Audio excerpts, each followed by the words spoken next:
सेवा कर हम क्या नंबरिंग चल रहा है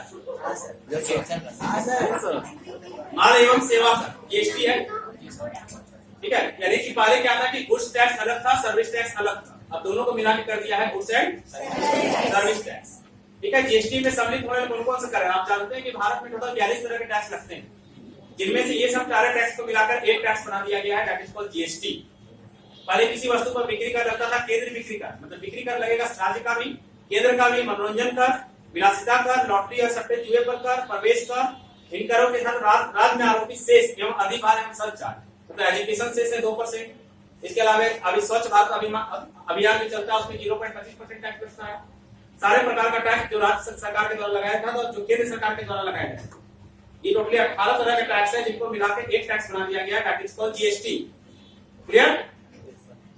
जीएसटी का महत्व क्या है ये ध्यान दें। जीएसटी क्यों लगाया गया? एक देश में एक कर, एक बाजार, ठीक है। मतलब कोई भी वस्तु जो पूरे बाजार में बिक रही है, पूरे देश में, पूरे एक राज्य में एक ही रेट में बिकनी चाहिए। आप देखते हैं कभी कभी आप मोबाइल खरीदते हैं तो मोबाइल वगैरह बंगाल में सस्ता मिल जाता है, झारखंड में महंगा मिलता है, क्योंकि बंगाल में टैक्स कम है और झारखंड में टैक्स। आप कभी आप जाते हो घूमने फिरने, देखते हो पेट्रोल का प्राइस हर जगह अलग अलग है, झारखंड में कुछ है, बंगाल में कुछ है, दिल्ली में कुछ है, ये वहां कुछ है। ये सारे सिस्टम होने पर टैक्स के कारण है। सरकार ने क्या किया कि सारे टैक्स बढ़ा के सब जगह एक ही रेट कर दिया जाएगा, दैट इज कॉल्ड एक देश एक कर एक बाजार। क्लियर? केंद्र एवं राज्यों के संबंध में नवीन अध्याय है ये। अप्रत्यक्ष कर की व्यवस्था में अभूतपूर्व सुधार हुआ, जो इनडायरेक्ट टैक्स है इससे बहुत ज्यादा सुधार हो जाएगा। कर प्रशासन में महत्वपूर्ण रहेगा ये बदलाव, और सभी हितधारक जिनके जिनके पास जरूरत पड़ेगी, सरकार को जरूरत पड़ेगी, उद्योग को जरूरत पड़ेगी, व्यापार को जरूरत पड़ेगी, एक कस्टमर को जरूरत पड़ेगी, कंज्यूमर, जो कंज्यूमर फॉर्म आपसे बनाएगा, एक कंज्यूमर को जरूरत, ठीक है, सब पर ये लाभकारी प्रभाव पड़ेगा। जीएसटी का और क्या लाभ है? कर की पुनः कर रोपण से मुक्ति। जैसे क्या होता है, एक टैक्स आपसे लिया गया, आपने माल खरीदा दिल्ली में टैक्स दिए, उसको झारखंड लाए, फिर झारखंड में टैक्स दिए, तो कर पर कर लगता है। जैसे आपने 100 रुपए का माल खरीदा 110 रुपया, आप जब झारखंड में बेचेंगे तो आप 110 रुपए का आप टैक्स ले रहे हैं। क्यों भाई? सामान तो 100 रुपए का है ना, आप 100 रुपए का टैक्स लीजिए। टैक्स का टैक्स क्यों? 100 का सामान 110 में, अब 110 का 10% में 11 रुपया टैक्स, क्यों? तो जीएसटी में चेंजिंग किया गया नहीं, जो सामान का बेसिक प्राइस है 100 रुपया, तो 100 रुपया में 10% जोड़ दीजिए, 110 हो गया। आप झारखंड में आइएगा तो फिर 100 रुपया में 10%, यानी कि 10 रुपया, यानी कि वो 120 रुपया। क्लियर? टैक्स का टैक्स देगा, ये चेंजिंग आया, ठीक है। वस्तु एवं सेवाओं के उपभोग पर एक समान कर, मतलब आप वस्तु खरीदिए या सेवा खरीदिए, आपको एक ही टैक्स देना होगा। आज आप वस्तु खरीदने आपको 12.24% टैक्स लगता है, जबकि आप सर्विस प्रोवाइडर, आप आ जाएंगे, कोचिंग संचालक हो गया, होटल संचालक, तो 15% टैक्स देते हैं। क्यों? तो दोनों को मिलाकर एक ही टैक्स कर दिया गया। समझ में आया? जीएसटी की मुख्य विशेषता क्या है? जीएसटी एक गंतव्य आधारित कर है जो वस्तु एवं सेवाओं पर लागत सप्लाई पर लागू होता है। मतलब क्या है कि जो कंपनी प्रोडक्शन करेगी डायरेक्टली वही जीएसटी पे कर देगी, ठीक है। हर दुकानदार को अलग अलग जीएसटी पे करने का जरूरत नहीं है। समान के आधार पर केंद्र द्वारा सेंट्रल जीएसटी सीजीएसटी और राज्यों द्वारा स्टेट एसजीएसटी का आरोपण होगा। मतलब कोई भी जो वस्तु होगा इस पर दो प्रकार का टैक्स होगा, एक सीजीएसटी और एक एसजीएसटी। सीजीएसटी के अंदर में दिया हुआ है जो सेंट्रल गवर्नमेंट लगाएगी वो सेंट्रल जीएसटी हो गया, और जो राज्य गवर्नमेंट लगाएगी that is called SGST. Clear? मानव उपयोग के लिए अल्कोहल को जीएसटी से बाहर रखा गया एवं 5 पेट्रोलियम उत्पाद, पेट्रोल, डीजल, कच्चे तेल, प्राकृतिक गैस, विमान ईंधन पर जीएसटी लागू होने के प्रारंभिक दौर में इस दायरे से बाहर रहेंगे। मतलब अभी जो है इन चीजों पर अभी जीएसटी लागू नहीं होगा, ठीक है। अल्कोहल मतलब शराब पदार्थ हो गया, और बाकी जो डीजल पेट्रोल है इस पर भी जीएसटी लागू नहीं। जीएसटी की मुख्य विशेषता क्या है कि जीएसटी अधिसूचित सेवाओं के अलावा समस्त सेवाओं पर जीएसटी लागू होगा। तंबाकू उत्पाद पर जीएसटी लागू होगा, साथ ही इन पर केंद्र द्वारा उत्पाद शुल्क भी लागू होगा। मतलब बाकी सब पे केवल आपको जीएसटी लागू होगा, और तंबाकू प्रोडक्ट जो है उसमें जीएसटी भी लागू होगा, जो सेंट्रल जो टैक्स देती है वो भी लागू होगा, उस पर दोनों लागू, ठीक है। सेंट्रल जीएसटी स्टेट जीएसटी की दरें समान होगी, जीएसटी काउंसिल द्वारा तय की गई। जैसे अभी आप जान रहे हैं कि जीएसटी का जनरली दर 18% आया जा रहा है, तो 18% में क्या बांटा जाएगा कि 9% आपको सेंट्रल को देना है, 9% स्टेट को देना है, 50-50 बांट दिया, ठीक है। जीएसटी की मुख्य विशेषता केंद्र एवं राज्यों के प्रमुख वस्तुओं एवं सेवाओं की सूची एक समान होती है। मतलब क्या होता है, कुछ वस्तुएं क्या होती है केंद्र सरकार द्वारा टैक्स फ्री किया गया है, कुछ वस्तुएं राज्य सरकार द्वारा टैक्स फ्री किया गया है। लेकिन जीएसटी का नहीं, दोनों में आपको जो केंद्र सरकार द्वारा फ्री होगा वही राज्य सरकार द्वारा भी फ्री होगा। ऐसा नहीं है कि कोई वस्तु केंद्र सरकार फ्री कर दे और कोई वस्तु राज्य सरकार फ्री कर दे। जैसे अभी कुछ दिन पहले फिल्म आई थी धोनी, देखा था आपने? झारखंड सरकार ने इसको टैक्स फ्री कर दिया जबकि केंद्र सरकार ने नहीं किया। ये चीज नहीं होगी। अगर टैक्स फ्री करना है पूरे इंडिया में कीजिए, केवल किसी पार्टिकुलर स्टेट में आप उसको टैक्स फ्री नहीं कर सकते। क्लियर? वस्तुओं और सेवाओं के राज्य के भीतर सप्लाई करने पर सीजीएसटी और एसजीएसटी दोनों आरोपित होंगे। मतलब अगर आप किसी राज्य के अंदर में माल बेचते हैं तो आपको दोनों देना होगा। अगर आप राज्य के बाहर माल बेचते हैं तो उस कंडीशन में आपको केवल आपका सीजीएसटी देना होगा। ठीक है, एसजीएसटी की जगह आईजीएसटी होगा, इंटर स्टेट। व्यवसाय द्वारा जारी की जाने वाले इनवॉइस में सीजीएसटी और एसजीएसटी की दर एवं राशि का अलग अलग विवरण दिया गया है। ठीक है, अब ये एक पॉइंट है जो उस दिन हम लोग गए थे वहां पर जो सेमिनार के अंदर में, याद होगा क्या बोला गया था? ए नाइस राइट बोला गया था। ये ए नाइस राइट के अंदर में जो आते हैं कौन कौन आते हैं? इंपोर्टर आते हैं जो आपको जीएसटी के अंदर में आएंगे। इंपोर्टर, मैन्युफैक्चरर, अनव्यवसायी, अंतरजात। ठीक है, आयातक समझ रहे हैं जो माल खरीद कर बेचते हैं। या आयातक मतलब ये नहीं है कि जो आप विदेश से खरीद के बेचते हैं। या आयातक का मतलब ये सभी नहीं।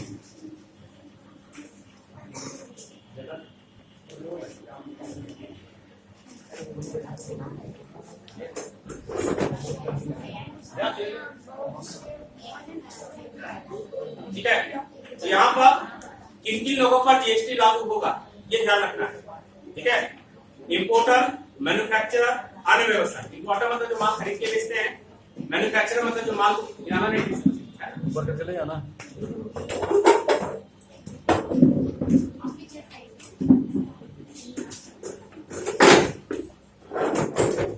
ठीक है, इंपोर्टर जो माल खरीद के बेचते हैं, मैन्युफैक्चरर जो माल को निर्माण करके बेचते हैं, अनव्यवसायी ठीक है जो माल को खरीद कर बेचते हैं और बनाकर भी बेचते हैं, अंतरजातीय विक्रेता जो एक स्टेट में माल बेचते हैं दूसरे स्टेट में बेचते हैं, कैजुअल ट्रेडर। कैजुअल ट्रेडर का मतलब क्या होता है बता सकते हैं?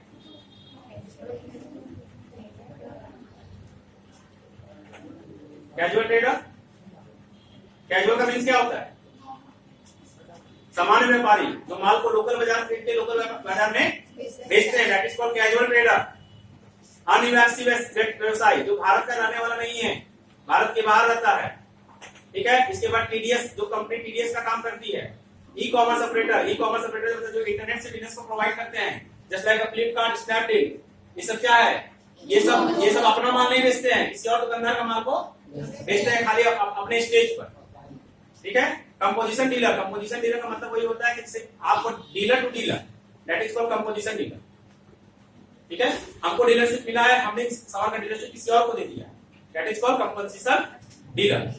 ठीक है, या फिर जो वैसे डीलर जो एक स्टेट का माल दूसरे स्टेट में बेचते हैं उसको भी कंपोजिशन डीलर कहा है। तो यहाँ पर जीएसटी के अंदर क्या किया गया है? जो आयातक है उनको 20 लाख रुपए तक का अगर आप इंपोर्ट एक्सपोर्ट करते हैं तो आपको टैक्स नहीं देना होगा।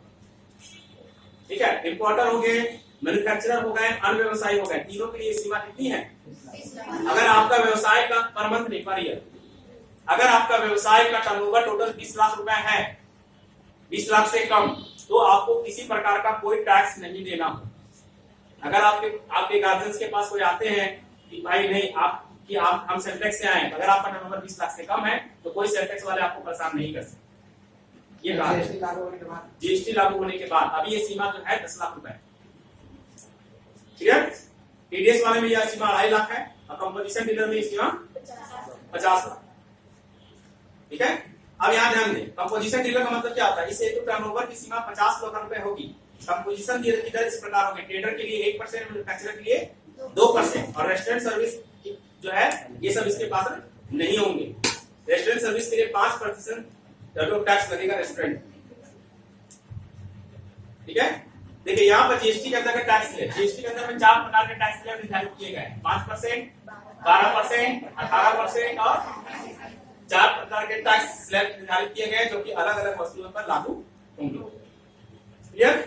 इनके अलावा वैसी सुविधा भी है जो खाद्यान्न इत्यादि जो प्रमुख है उनको श्रेणी में रखा जाएगा, स्वर्ण उत्पादों में देकर निर्धारण नहीं किया गया है। यानी कि गोल्ड ज्वेलरी है, इनके बारे में अभी कोई भी टैक्स निर्धारण नहीं किया। क्लियर? यहाँ तक किसी को पूछना है? नहीं है?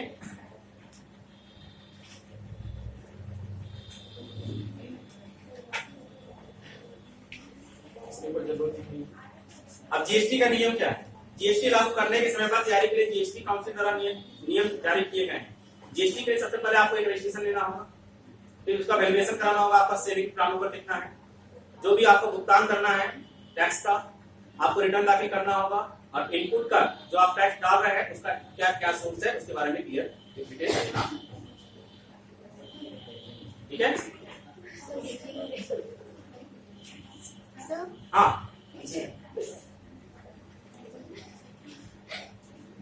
ठीक है। तो जीएसटी काउंसिल के अंदर में महत्वपूर्ण निर्णय क्या लिया गया? तो जीएसटी नियम क्या है? रिफंड, मतलब अगर आप टैक्स एक्स्ट्रा पे कर देते तो रिफंड हो जाएगा। इनवॉइस बिलिंग, कंपोजिशन, ठीक है। संक्रमणकालीन प्रावधान, मतलब क्या होता है संक्रमणकालीन? मतलब से आप कोई गुड्स मंगा लिए हैं, आप उस पर टैक्स दे चुके हैं, इन द पर्टिकुलर वो गुड्स नहीं बिका है या गुड्स खराब हो गया, उसको रिफंड करना है, उस कंडीशन में क्या टैक्स पोजीशन होगा उसको देखा है। सारा लेखा report, advance ruling, appeal revision, audit, assessment, EVM, ये सब आपको सारा इसका ट्रांजैक्शन है जो आपको इसको दिखाना है।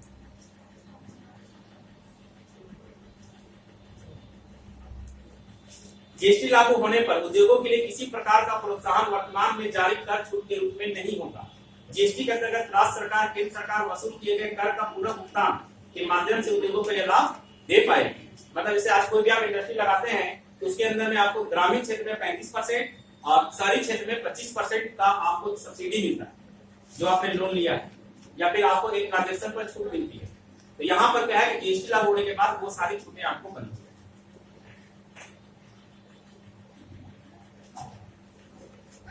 प्रत्येक करदाता या केंद्र एवं राज्य सरकार में किसी एक कर प्रशासन का ही नियंत्रण होगा, दोहरा नियंत्रण समाप्त नहीं हो। मतलब क्या है, अभी जो टैक्स पेयर है उनको दो जगह रिपोर्ट करना होता है टैक्स के बारे में, एक सेंट्रल गवर्नमेंट को और एक स्टेट गवर्नमेंट को।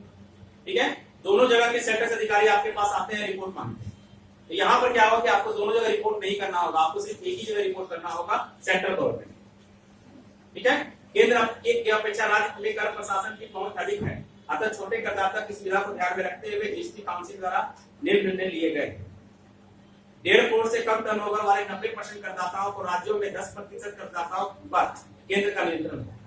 जिनका 1.5 करोड़ से कम टर्नओवर है, जो 90% करदाता है, ठीक है, उन 10% करदाताओं पर केंद्र का नियंत्रण किया जाएगा, और 1.5 करोड़ से अधिक का जो नियंत्रण है उस पर 50% राज्य देखेगी और 50% केंद्र देखेगी। ठीक है, जीएसटी की जो 18-19 मई को आने वाली थी इसके बारे में बताया आ चुका है, रिपोर्ट अभी दिखाएंगे फर्दर में आपको हम, जैसे इम्पोर्टेंट नहीं। देखिए ये दिया गया है राजस्थान राज्य के बारे में कि राजस्थान राज्य में डीलर्स और जीएसटी पोर्टल पर एनरोलमेंट हेतु 31/12/2016 तक विशेष अभियान चलाया गया। इसके फलस्वरूप राज्य में अब तक कुल 4.20 लाख करदाताओं ने जीएसटी पोर्टल पर एनरोलमेंट करवा लिया। कब तक? दिसंबर 2016 तक। जबकि झारखंड राज्य में दिसंबर 2016 तक मात्र जो है 10,000 कुछ लोगों ने ही एनरोलमेंट करवाया था। ठीक है, वर्तमान में जो 20-25 दिन पहले जो एनरोलमेंट बंद हुआ है, कितने दिन पहले बंद हुआ है?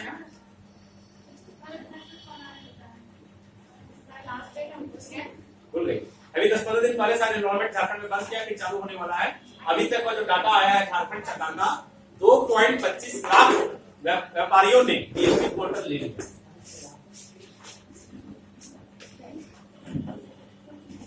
ठीक है,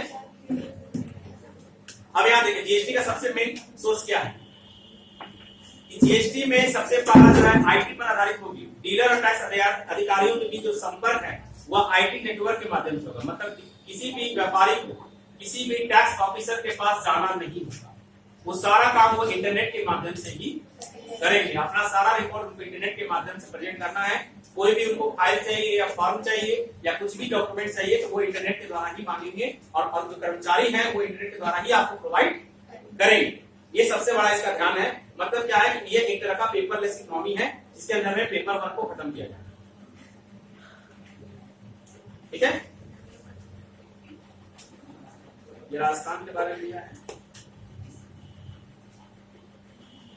अब जीएसटी अधिनियम की प्रमुख विशेषता है। पहला इसमें आपको पंजीयन कराना होगा, जो आर्टिकल 22 के अंतर्गत आता है। आर्टिकल 22 के अंतर्गत आपको जो है पंजीयन कराना होगा कि अगर आपकी सीमा 20 लाख रुपए से ज्यादा है, अगर आपका टर्नओवर, तो आपको जीएसटी में एनरोलमेंट कराना जरूरी है। अगर आपका ज्यादा 20 लाख से ज्यादा आ जाएगा, इस पॉइंट को ध्यान रखिए, 20 लाख, क्लियर, इसको हमेशा ध्यान रखना है। 20 लाख से ज्यादा है तो आपको करना होगा। और उत्तर पूर्व राज्यों के लिए सीमा अभी 10 लाख रुपए ही। उत्तर पूर्व राज्य मतलब जैसे लाइक नागालैंड, मिजोरम, ये छोटे छोटे जो राज्य हैं जो बॉर्डर पर आते हैं उन पर ये सीमा 10 लाख रुपए है, ठीक है। और उसके बाद धारा 23, जो व्यक्ति संपूर्ण ऐसे माल या सेवाओं की सप्लाई करते हैं वो पूर्ण रूप से कर मुक्त है, ठीक है। कौन सा आइटम में? कृषक, जो किसान है वो टैक्स फ्री है, ठीक है। ये कौन कहता है? आर्टिकल 23। फोर्थ सेमेस्टर वाले बच्चे इसको ध्यान रखेंगे, ठीक है। Next article 24। आर्टिकल 24 क्या कहता है? अंतरराष्ट्रीय वस्तु या सेवाओं के सप्लायर जो रहेंगे, रिवर्स चार्ज सप्लाई करने वाले सप्लायर, ई कॉमर्स ऑपरेटर, अनिवासी सप्लायर, शुरुआत में आपको बताया गया था जो 7 प्रकार के थे, वो सभी लोग इस धारा 24 के अंदर में इनके लिए पंजीकरण कराना अनिवार्य है, इनको रजिस्ट्रेशन लेना होगा। बस सब यही है कि आपकी जो टोटल सीमा है वो 20 लाख रुपए से ज्यादा होनी चाहिए, क्लियर। नाउ सप्लाई का समय, धारा 12, जीएसटी में माल एवं सेवाओं को सप्लाई करने पर कर लगेगा। सप्लाई के समय यह निर्धारण होगा कि माल तक व सेवाओं की सप्लाई की गतिविधि पूर्ण हो चुकी है या करदाता का दायित्व सृजित हो चुका है। मतलब अगर आप माल बेचते हैं और आपने टैक्स कलेक्ट कर लिया है तो आपको जो है उसका पेमेंट करना होगा, टैक्स का। माल की सप्लाई के समय यानी लिखित जो भी पहले हुआ मान्य होगा। इनवॉइस जारी करना मतलब बिल जारी करने की तिथि की तारीख या वो अंतिम तारीख जिस पर सप्लायर इनवॉइस जारी करना अनिवार्य है, ठीक है। इस तारीख को टैक्स जो आपको लिखाया गया था फोर्थ सेमेस्टर कराधान बिंदु, ठीक है, वही टॉपिक है ये। इनवॉइस जारी कीजिए या अंतिम तारीख पर सप्लायर का इनवॉइस जारी करना अनिवार्य है, उस तारीख पर आपको ये काम करना होगा, टैक्स का क्लियरेंस करना होगा, ठीक है। इस सप्लाई के संबंध में भुगतान प्राप्त करने की तारीख। सप्लाई का समय क्या है? सेवा की सप्लाई के समय निम्नलिखित में जो भी पहले होगा वह मान्य होगा। इनवॉइस जारी करने की तारीख, सप्लाई के संबंध में भुगतान प्राप्त करने की तारीख जो पहले हो, सेवा उपलब्ध कराने की तारीख या सप्लाई करने के संबंध में भुगतान प्राप्त करने की तारीख जो पहले, और ऊपर दोनों के उपलब्ध आपको नहीं होते हैं तो वहां पर प्राप्तिकर्ता द्वारा आपने लिखा पुस्तकों में सेवाओं की प्राप्ति की तारीख। मतलब क्या होता है कि आप अगर माल बेचते हैं तो माल जारी करने की तारीख या सप्लाई के संबंध में भुगतान प्राप्त करने की तारीख जो दोनों में पहले हो जाएगा, ठीक है। दूसरा कंडीशन बोल रहा है कि सेवा उपलब्ध कराने की तारीख या भुगतान प्राप्त करने की तारीख। एक में बिल जारी करना और भुगतान, सेकंड में क्या है? सेवा देना और भुगतान, और तीसरा में क्या है कि अगर आपने सेवा दी है और आपको भुगतान का कोई डेट नहीं मालूम है, आपने बिल भी जारी नहीं किया है, उस कंडीशन, क्लियर। सप्लाई का मूल्य, धारा 15, सप्लाई का मूल्य ट्रांजैक्शन वैल्यू प्रतिफल की कीमत होगा, ठीक है। अब इससे सेवा के अंदर में क्या क्या आता है? शुल्क, उपस्कर, फीस जो आप लेते हैं सब कुछ आपको टैक्सेबल होगा।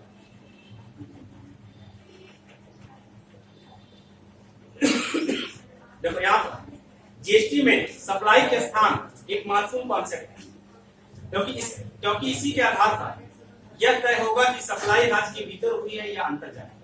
मतलब आप जब माल बेचेंगे तो उसमें स्टेट का, जगह का वैल्यू देना बहुत ही जरूरी है। अगर आपने जगह का मेंशन नहीं किया है तो फिर आप ये कैसे क्लियर होगा कि आपने राज्य के अंदर माल बेचा है या राज्य के बाहर माल बेचा है, क्लियर। इसलिए यहाँ पर जो है आपको ये दिखाना होगा कि माल आपने कहाँ बेचा है। जहां सप्लाई ऐसे माल की हो जिसका मूवमेंट नहीं हो, वहां पर सप्लाई का स्थान उस जगह को माना जाएगा जिस जगह पर डिलीवरी की गई, ठीक है। मतलब ऐसा कोई सामान जो मूव नहीं कर सकते, जैसे आप बिल्डिंग बना रहे हैं, कंस्ट्रक्शन पीरियड में तो क्या आप बिल्डिंग को घसा के बेच सकते हैं? नहीं है। वहां आप ट्रेडर हैं, बिल्डिंग बना रहे हैं, तो आप जहां पर बना रहे हैं आप कहाँ के व्यापारी, वहां पर उस चीज को देखा जाए, ठीक है। हाँ, जैसे आप मान लीजिए एक कॉन्ट्रैक्टर है, आप बिल्डिंग बना रहे हैं, तो क्या आप माल को परिवर्तन कर सकते हैं, सप्लाई कर सकते हैं? उनका एड्रेस और आपका इसका एड्रेस, जो कॉन्ट्रैक्टर है उसका एड्रेस, हाँ, दोनों का जो कॉन्ट्रैक्टर का वैलिड एड्रेस है कॉन्ट्रैक्टर का, उस टेम्पोररी एड्रेस नहीं, the valid address in the GST, जिसमें आपने जीएसटी में मेंशन किया है, उस चीज को आपको दिखाना होगा, क्लियर। इसके बाद किसी यात्रा के दौरान वाहन पर सप्लाई होने वाले माल की सप्लाई स्थान वह माना जाएगा जिस जगह माल को वाहन पर लादा गया, ठीक है जी, बोर्डिंग साइड, कोई बिक्री साइट माना जाए। जैसे आप झारखंड में माल बेचते हैं, अगर आपने झारखंड में माल को ट्रेन में डाल दिया तो बिक्री जगह झारखंड की माना जाएगा। अब वो ट्रेन कहीं भी लेके जाए उससे कोई मतलब नहीं। ये स्थान क्लियर हो गया। अब धारा 35 क्या करती है देखिए, व्यवसाय द्वारा मासिक सप्लाई का विवरण ऑनलाइन क्लिक करने पर सप्लाई प्राप्तकर्ता के यहाँ क्रय विवरण मासिक रिटर्न पर कर देता एवं आगत कर का ऑटो प्रदर्शन होगा। यानी कि आप जैसे ही अपने इंटरनेट में डालते हैं, अपने साइट में डालते हैं कि मैंने इतना का बयान बेचा है, ठीक है, तो आपने माल जो खरीदा है, आपने जो माल खरीदा है वो तो आपके डीलर के साइट में नजर आ रहा है। आपके डीलर ने आपको माल बेचा, वो माल आपने खरीदा, फिर उस माल को आपने बेचा, तो आपको सिर्फ बिक्री विवरण दिखाना है, खरीद विवरण वो वहां से ले लेगा ऑटोमेटिकली। ये ध्यान रखना है, आपको खरीद विवरण नहीं डालना है, आपको खरीद विवरण वो ऑटोमेटिकली लेगा, सिर्फ सेल डालना है। ऑटोमेटिकली लेने का मतलब क्या होगा, वो आपको ऑटोमेटिकली बता देगा आपके पास कितना माल स्टॉक में है, कितना, सब कुछ सारा परचेज डिटेल वो वहां से लेगा और सेल डिटेल आपसे लेगा, और दोनों को मिला के वो कॉम्बिनेशन देखेगा कि आप झूठ बोल रहे हैं या सच बोल रहे हैं। मतलब यहाँ पर आप टैक्स चोरी नहीं कर सकते हैं। आप नहीं बोल सकते कि माल हमने 10 रुपए में खरीदा था, जितना उसने सेल्स बुक में दिखाया है आपके परचेज बुक में उतना ही आपको ऑटोमेटिक आ जाएगा। जैसे ही कभी आप जैसे ही परचेज आप सेल दिखाओगे, वहां परचेज का इनरोलमेंट डालना होगा कि आपने परचेज कहां से किया है। आप जैसे उसका जो सेल टैक्स नंबर डालिएगा, इनरोलमेंट का आप उसके अकाउंट से आपके अकाउंट में ट्रांसफर हो जाएगा ऑटोमेटिकली, इसमें आपको कुछ करना नहीं होगा। ठीक है, व्यवसायियों इलेक्ट्रॉनिक रूप से रिकॉर्ड को संधारण करने की सुविधा दी जाएगी, मतलब आप उसको सेव कर सकते हैं अपने रिकॉर्ड। इलेक्ट्रॉनिक कैश लेजर को इलेक्ट्रॉनिक क्रेडिट लेजर DSTN रखने की व्यवस्था होगी। आप जो भी कैश लेजर आप बनाते हैं, अकाउंट जो बनाते हैं, आप डायरेक्टली ऑनलाइन बिलिंग कर सकते हैं। सर्विस टैक्स ऑटोमेटिकली आपके अकाउंट से कट के सरकार के खाते में चली जाएगी। सारी सुविधा आपको साइट पर मिलेगी। मतलब आप जैसे आप GST का जो पोर्टल है उस पर आप इनरोल करते हैं, उसका जो वेबसाइट है, आप डायरेक्टली वहां से भी कस्टमर को बिलिंग कर सकते हैं। अगर आप कस्टमर को वहां से बिलिंग करते हैं तो जो टैक्स बनता है वो आपके अकाउंट से कट के ऑटोमेटिकली सरकार के अकाउंट में चले जाएगी, आपको ट्रांसफर करने का जरूरत नहीं। ठीक है, CGST, SGST, IGST एक कॉमन रिटर्न होगी। रिटर्न GSTN पोर्टल के माध्यम से ऑनलाइन जमा होगी। GST में विभिन्न प्रकार के करदाताओं के लिए 11 प्रकार के रिटर्न फॉर्म प्रस्तावित किए गए हैं। ठीक है, 3 प्रकार देखो, यहाँ 3 है, CGST, central GST, state GST, inter GST। हाँ, 3 पोर्टल पहले तो था वैट एंड GST, हाँ, इंटर स्टेट के लिए GST था, हाँ, और इंटर स्टेट के लिए वैट था। हाँ, अभी 3 हो गया है, सेंट्रल अलग हो गया, इंटर अलग हो गया। जी, 3 पार्ट के अंदर भी आ गए। ठीक है,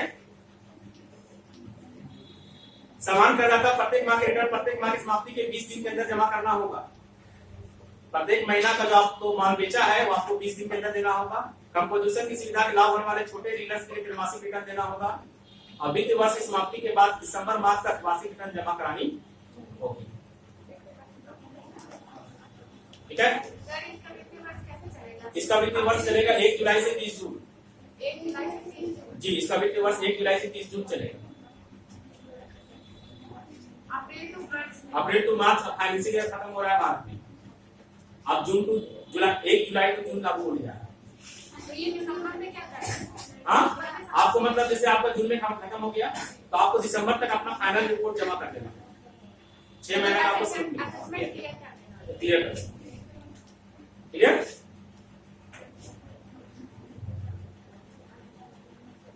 सामान्य करदाता की माह की समाप्ति के 10 दिन के अंदर उसके द्वारा दी गई सप्लाई की सूचना GSTR1 में GSTN पोर्टल पर अपलोड करना होगा।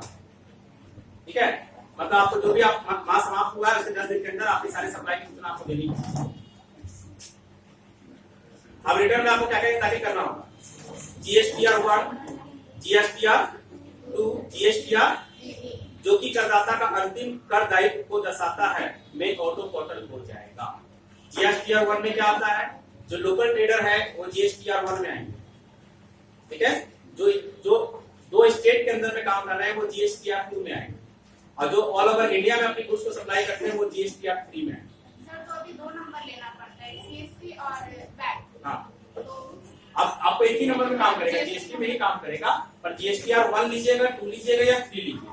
अगर 1 लीजिएगा तो आप स्टेट लेवल पर माल बेच सकते हैं, अगर आप 2 लीजिएगा तो पार्टिकुलरली 2 स्टेट पे माल बेच सकते हैं, और GSTR 3 लीजिएगा तो आप ऑल ओवर द इंडिया माल बेच सकते मतलब हम अगर बिहार झारखंड लिए थे, बिहार और झारखंड के लिए हैं। तो GSTR 2 ले लो, अगर 3 राज्य के लिए कर रहे हैं 3 नहीं, ऑल ओवर द इंडिया, 3 राज्य का फॉर्मेट नहीं है। क्लियर? टैक्स का भुगतान हर महीने, टैक्स का भुगतान अगले महीने निर्धारित किया उससे पहले किया जाए। ठीक है? देकर internet banking, net, RTGS, debit card, credit card द्वारा ही जमा कराया जा सकता है, आप कैश जमा नहीं कर सकते। छोटे व्यवसायियों को बैंक काउंटर पर नकद या चेक के माध्यम से 10,000 रुपए तक जमा कराने की सुविधा। ठीक है? बैंक में सेल टैक्स ऑफिस में कोई टैक्स जमा नहीं है। बिना बाधा एवं रुकावट के लिए आईटीसी की सुविधा मिलेगी धारा 16 से 21 में।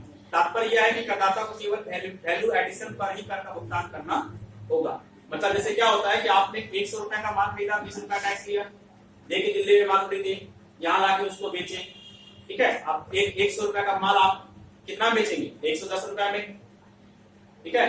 तो आप यहाँ पर 110 में बेचेंगे तो आप यहाँ पर 110 का टैक्स लेंगे। ठीक है? 110 रुपए का अगर 20% टैक्स निकालते हैं तो कितना आता है? 22 रुपया। तो 20 रुपया आपने टैक्स दे दिया है, यहाँ पर आपको कितना टैक्स मिला? तो 2 रुपया जो डिफरेंस है केवल वही आपको जमा। ठीक है? इनपुट पर credit, input tax credit ITC क्या है? सीजीएसटी एवं एचजीएसटी के इनपुट कर को आईजीएसटी के भुगतान के रूप में उपयोग किया जा सकेगा। मतलब सीजीएसटी और एचजीएसटी में जो आपने पे किया है टैक्स, ठीक है, उसको जब आपको आईजीएसटी भुगतान करना होगा तो आप इस टैक्स को यहाँ पर एडिट कर सकते हैं, टैक्स फॉरवर्ड। ठीक है? इसी प्रकार आईजीएसटी के इनपुट कर को सीजीएसटी या एचजीएसटी भुगतान के रूप में उपयोग किया जा सकता है। मतलब आप एक जगह टैक्स पे कर देते हैं तो जो 20 रुपया आपको एडजस्ट करना है ना, वो आप कहीं पर भी एडजस्ट कर सकते। जीएसटी के इनपुट पर एसजीएसटी को भुगतान में उपयोग नहीं किया जा सके, ना कि एसजीएसटी के इनपुट कर को सीजीएसटी के भुगतान में उपयोग किया जा सके। एसजीएसटी सीजीएसटी को ध्यान रखना है, सेंट्रल, स्टेट और इंटर स्टेट। क्लियर? इनपुट कर की मैचिंग, रिवर्सल एवं रिक्लेम का कार्य जीएसटीएन पोर्टल द्वारा इलेक्ट्रॉनिक रूप से किया जाएगा। इसमें करदाता के से संपर्क में आने की आवश्यकता नहीं है। मतलब जो भी आपको पेमेंट करना है वो सारा चीज किससे करना है? इलेक्ट्रॉनिक माध्यम से करना है। ठीक है? यानी और एक चीज और इसमें लागू कर दिया गया है कि अगर आप कोई भी वस्तु, अगर आपका बिलिंग 2 लाख रुपए से ज्यादा है तो आप उसका पेमेंट आपको चेक के रूप में ही लेना होगा। 2 लाख से कम आप कैश के रूप में ले सकते, 2 लाख से ज्यादा आपको कैश नहीं ले सकते। क्लियर? अब ये इनवॉइस की मैचिंग है, करदाता को इनपुट कर, जब ये सब जो टॉपिक आ रहा है ना, ये उन लोगों के लिए जो टैक्स का काम करें। ये जीएसटी जानकारी नहीं है, जो टैक्स रिटर्न जो फाइल करते हैं ये उन लोगों के लिए है। ठीक है? तो आगे जाके आप अकाउंटेंट बन रहे हैं तो आपको ये सब सारी चीजें आनी चाहिए। इसके बारे में डिटेल आपको पढ़ना होगा, मेरे पास रखा हुआ है फाइल, जिनके पास पेन ड्राइव होगा अपना वो ले जा सकेंगे, कोई दिक्कत नहीं है। और अगर मोबाइल वगैरह में देखना होगा तो अपना जीमेल आईडी आपको लिख के दे देंगे। आपने जो आपको फॉर्म दिया गया है उसी फॉर्म पर हमको अपना जीमेल आईडी दे देंगे, हम उसमें सेंड कर देंगे। क्लियर? जिसके पास जीमेल आईडी होगा उसको जीमेल आईडी में सेंड कर देंगे। ठीक है? क्या बताना बोलो? करदाता को इनपुट कर का लाभ तभी मिलेगा जब संबंधित सप्लायर ने अपनी सप्लाई को स्वीकार करे और उसके कर का भुगतान करे।